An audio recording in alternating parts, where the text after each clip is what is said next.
Screen, but today's paper is the role of sports psychology and sports nutrition in return to play from musculoskeletal injuries in professional soccer. And it's been in an interdisciplinary approach.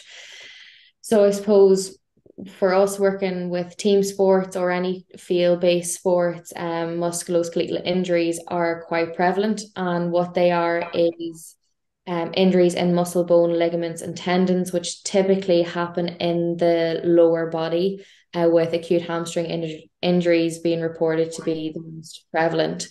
So it's looking at getting the players to return to play in the quickest possible time, but it's not just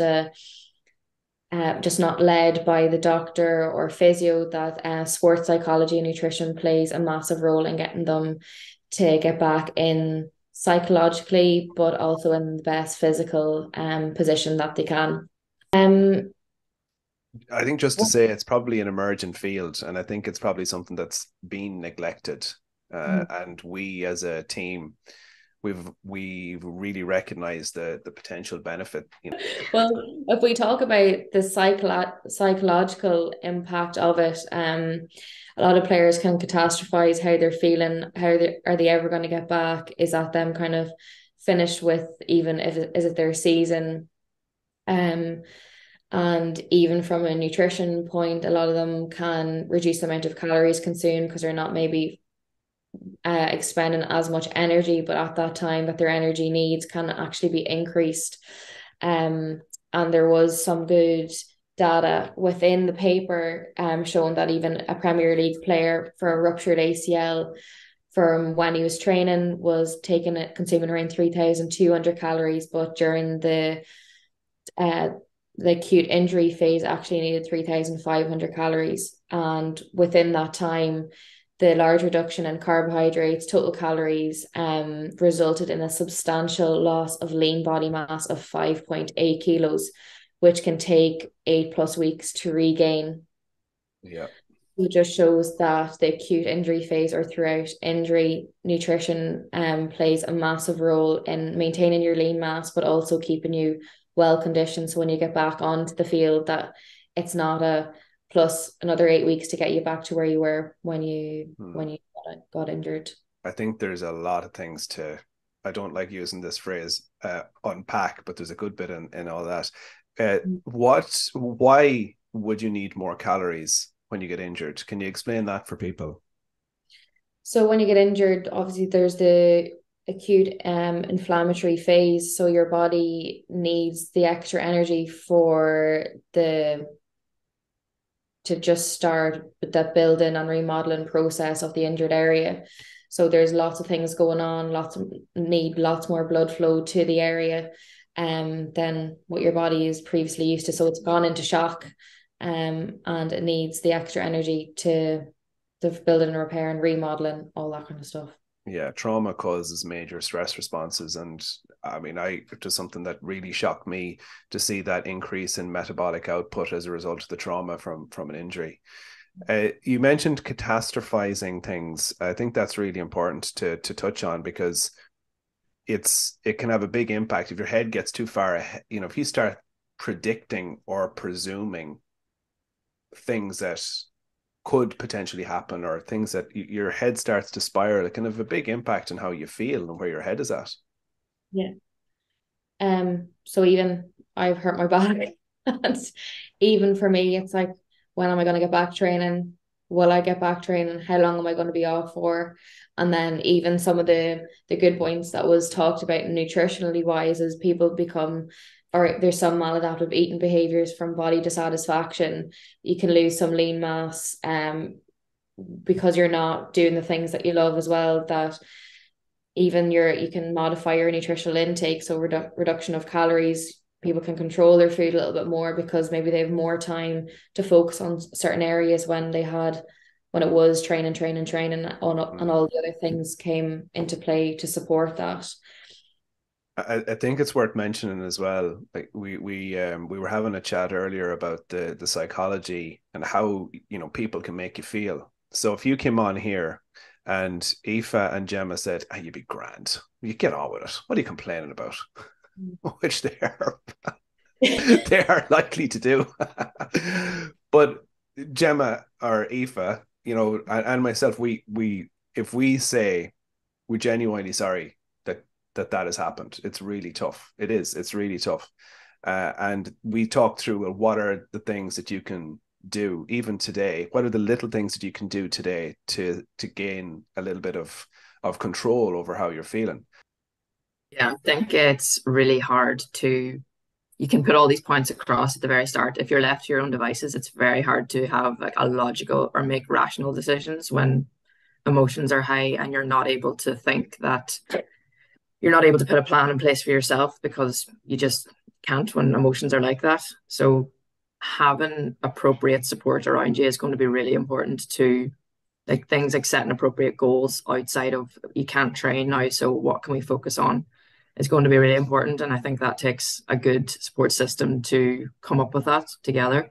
And as long as you can communicate how you're feeling and come up with effective plans and strategies, it's definitely possible to realign emotions and change how you feel about the situation itself.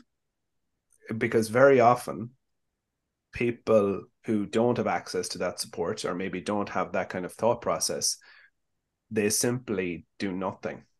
They don't look for support. They don't have the conversation. They don't ice. They don't have the hot water bottle. And that isn't, you need to be active to get yourself into a place of recovery. And I think that's something really this paper has highlighted. There's so many different ways that you can lead somebody through that injury. Isn't that something that came through really strong? Yeah, big time. And it was even like what Gemma said, it's having the multidisciplinary approach that the physiotherapist, sports psychologists, nutritionists all come together and make goals that support each other through the healing and recovery progress. So I think that's key, even for any sort of athlete, that their stakes are high. If it's Premier League, if it's international or whatever you're playing, that if you can recognize you're doing everything that you possibly can and it is a slow process, then that's just what you have to take and build towards. Aoife, you brought up a paper a couple of weeks ago that looked at nutrition and injury and psychology as well, didn't you? Yeah, and something that hasn't been mentioned yet, aside from all the things that you can do physically and nutritionally, but even looking at improving skills like cooking skills, and I even during that conversation, Gemma brought up about how she took up other things like music and art and anything that you're interested in to also pass the spare time because you have a lot of time to think, and that's when your thoughts can spiral. So I think that's important too. Yeah. Gemma, anything else from you? No, I think it's fine whenever you're in I suppose a club that has all of those services available where you can speak to the physio. But even for anyone that's competing in sport, if you might get access to a physio, but it's who else is in your support system as well. It's going to help you with having those conversations. And is there someone you can reach out to? Like we've got that injury program that brings someone through a process and tries to highlight all those areas. So it's just, I suppose, being aware that you might not have access to professionals in every area, but your circle is going to be important in that stage as well. That's really good, and Aoife, that does some really good points about the way you spend your time as well to keep active. Eva, if we're to talk about I suppose from our discipline and from our perspective, the key nutrition components that need to be highlighted with somebody with an injury. I think we're probably talking about an injury that's at least 4 to 6 weeks, or that's quite debilitating, is where nutrition can play a really important role. What did this paper highlight some of those, or from your own experience, what are the things that came through? Oh, it actually did, and it highlighted them quite nicely as well. So even if you're looking at immobilization, what's important there, that there can be muscle atrophy, which is just the breakdown of muscle around the limb that is immobile, and there can be reduction in the muscle protein synthesis. So we need to actually increase the amount of protein that we're consuming for that building and repairing to actually happen. So increasing your protein to around 2.3 grams per kilo of your body mass. And that just helps with that anabolic resistance to protein and to help reduce the loss of that lean tissue through that immobilization phase. There is some things you can look at, 30 to 40 grams of casein protein ingestion pre-sleep. But again, it depends on the type of athlete that you're working with or the individual. If they're not consuming the adequate amount of protein through the day, taking 30 to 40 grams of casein before bed, if their total intake isn't good, then you'd be looking at kind of what's the most lowest hanging fruit. It looked at likes of fish oil supplement, and there was some research on active females, so 5 grams of fish oil. Whoa, good bit of gas Yeah. off the back of that. Yeah, it was quite high, was shown to prevent muscle atrophy during limb immobilization, which is quite a high amount. You need a really, really good high quality supplement to be able to take 5 grams. Have you ever taken, I would normally wouldn't take more than 2. Have you taken more than that? No. You taken 5? Yeah, might be a bit of adjusting. Creatine again is a big one, that it's not shown to successfully preserve lean mass, but during that immobilization, but it's shown to improve recovery of muscle mass following immobilization.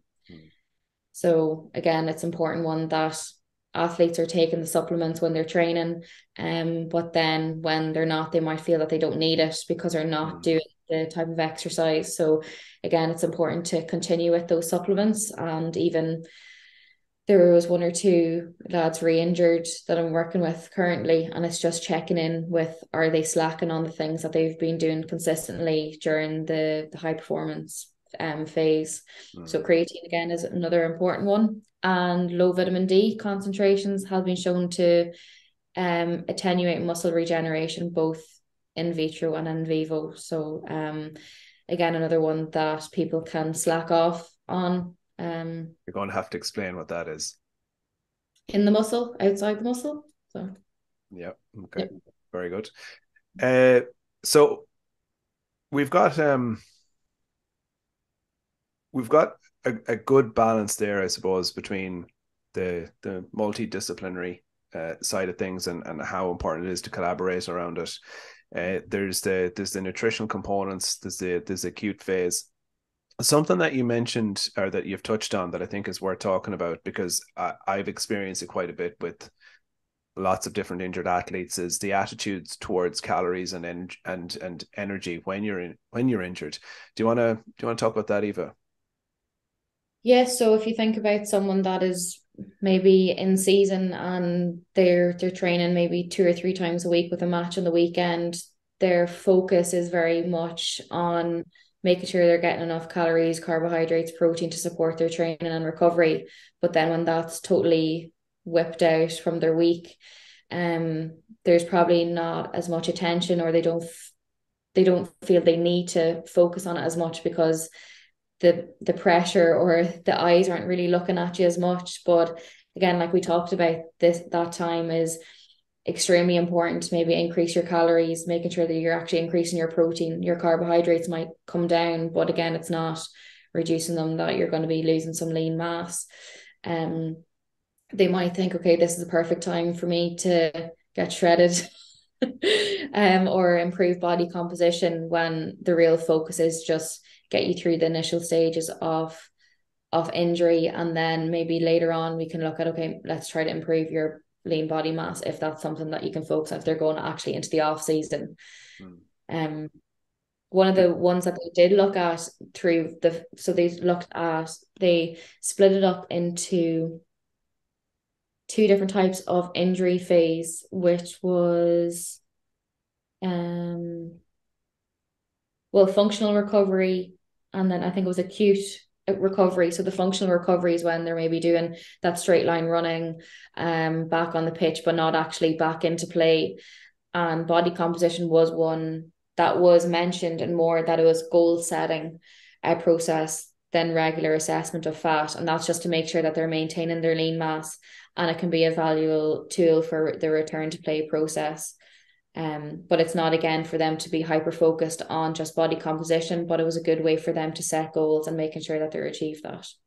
Yeah, I'm really glad you brought that up, because one of the things that we would have, or one of the things I would have used with athletes as a measure or for accountability around mass was actually using the scales, but using the scales to ensure you weren't losing significant amounts of weight. So yes, of course, it's inevitable you're going to lose some lean tissue, but you still are trying to maintain weight, because that will be an indicator of it will be one insight to your energy intake over time. And management of weight and looking at your body composition really matters if it's a long-term injury. So if it's a shoulder reconstruction, it's an ACL, or somebody has had surgery on a tendon, it's over the course of multiple weeks or a period of months, where then you need to have systems and processes in place. So that are active to keep you focused on those key things that you've highlighted. Yeah. Gemma or Aoife, is there anything, just listening to Eva, you think we've left out? Nothing spot on. Yeah, no, same. Part about I think in my experience anyway, a lot of people, myself included, that you would think about body composition initially, and that it is an opportunity to get leaner. Now that you're not playing, or change body composition, but yeah, it's a really important point to highlight. Eva? No, all good. I think Eva covered it all. Or I think even for maybe some players, that they can focus on body composition in a positive way, not to let's get really lean, but in whatever rehab that they're doing is, okay, let's try to even build some lean mass and where we can. So whenever or just not lose it. So whenever they're getting back onto the pitch, that they are in the best possible position that they can be. Brilliant. Eva and Gemma, you've both highlighted the program that we have that takes people through that process. So it makes it really clear what are the things that you need to identify and to really target every single day to make sure you have the best possible recovery. And it has been shown now repeatedly, it's an emergent space, but it's been shown that nutrition can play a really vital role in getting people back to performing at their best again and returning to play as quickly as possible. And Aoife had a major role in putting that program together. Aoife, when you were putting that program together first, what was the key learnings that you had? I think it highlighted the importance of, in all aspects of this recovery, having a plan in place. And we already did highlight that here today, but yeah, it's what you do with your spare time to control your thoughts. That was that's the biggest thing I took from it. Yeah. And from speaking to athletes, the thing that comes up repeatedly is the lack of routine and the lack of structure causes them to feel like they don't have as much control, and that affects their motivation. And it's a vicious spiral, because if you're not doing what you need to do, your recovery is impeded, and that makes you feel worse. Eva, I'll leave the last couple of thoughts and summary with you from the paper or in general, and we genuinely hope you make a very quick recovery from that back injury. We do. We'll just so last couple of words from you. I think it's important for athletes or general gym goers or whoever is involved in sport, that if you're injured, it's not just one tiered approach. You have to think about it from a nutrition, psychology, physio, and from a medical point, in order for you to get back in the best possible position and to minimize the risk of re-injury. So from a nutrition point, it's important to keep your calories maintenance or increase them depending on the type of injury, looking at your protein intake, all the types of vitamins, minerals, and antioxidants, omega-3s, vitamin D. They're all important things to consider.